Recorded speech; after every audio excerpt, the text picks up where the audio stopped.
There's this scene that I love in Mel Brooks's Blazing Saddles where the people of Rock Ridge, threatened with an incoming band of marauders, build a fake version of their town to trick the would-be bandits. I love this scene. It's a group of, morons outwitting the bad guys with some ingenuity and elbow grease. And it's this example of morons outwitting bad guys that appeals to me as a moron with my own bad guys to outwit.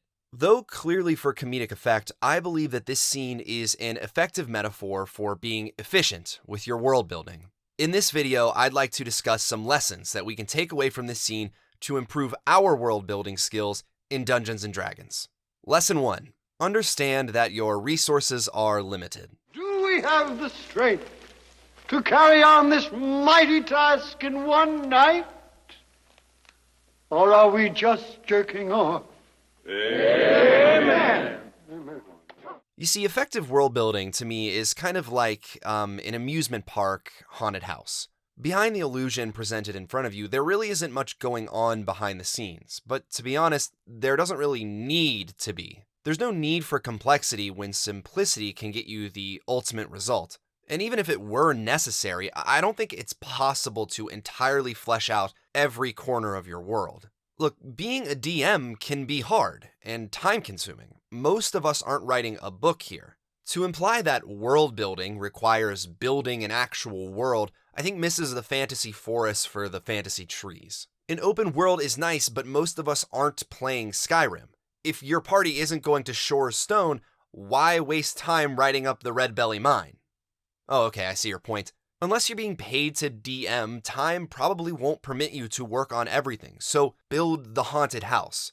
Focus your resources where they will maximize the return. Flesh out the organizations that your party members belong to. Work harder on the cities that your party is bound to visit. Any minute spent on content unvisited is a minute wasted. Now, don't get me wrong. I don't want to stop you from fine-tuning the minutiae of your world's government. It can be really cool to seamlessly rattle off the various positions within the Thieves Guild or the Royal Cabinet. I do recognize the entertainment value in fleshing out your creation. That said, how your government works will never be as important as how your government works against the party. Recognizing that your resources are limited will allow you to better focus on the necessities, the set pieces and concepts that are central to the story that you want to tell. Which leads me to lesson 2. Find a theme and stick to it. Now, before the sun comes up, we're going to build on this site an exact replica of the town of Rock Ridge.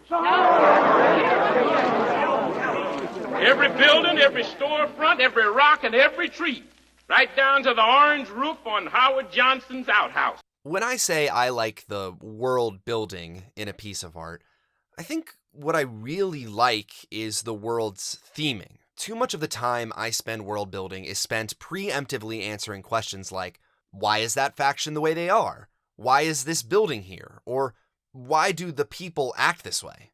And I believe that an efficiently built world reduces the number of these questions.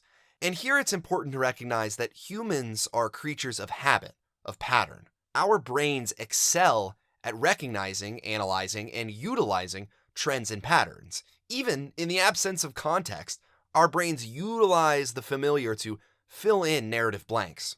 So when properly connected through a theme, your audience will be more willing to accept the premise without digging too deep. It's proper thematic framing that invites suspension of disbelief, and it's suspension of disbelief that keeps you from going, hey, this doesn't make any sense.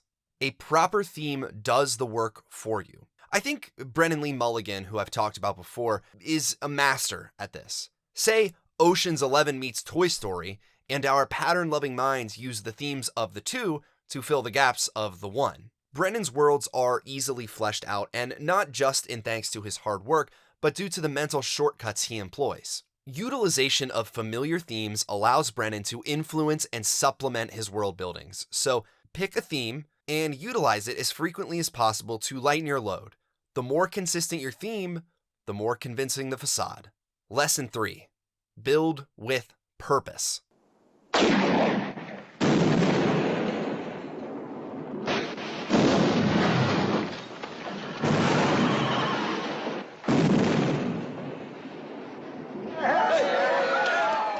The The fake town of Rockridge was more than just a distraction designed to save the real Rockridge. If you'll excuse me getting a little bit meta here, it's also clearly a joke, a subversion of expectation. The humor derived from the notion that the obviously fake town could trick Hedley Lamar's men. It's no coincidence that we first see the fake town from an outside perspective. I believe that this shot demonstrates a very important point.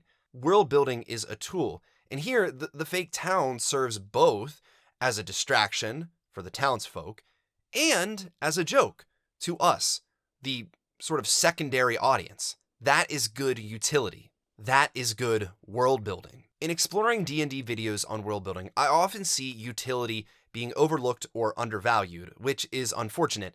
A well-built world is a tool for a dungeon master. Think of your world as an NPC, as a character in your story. It can and should distract, confound, challenge your party.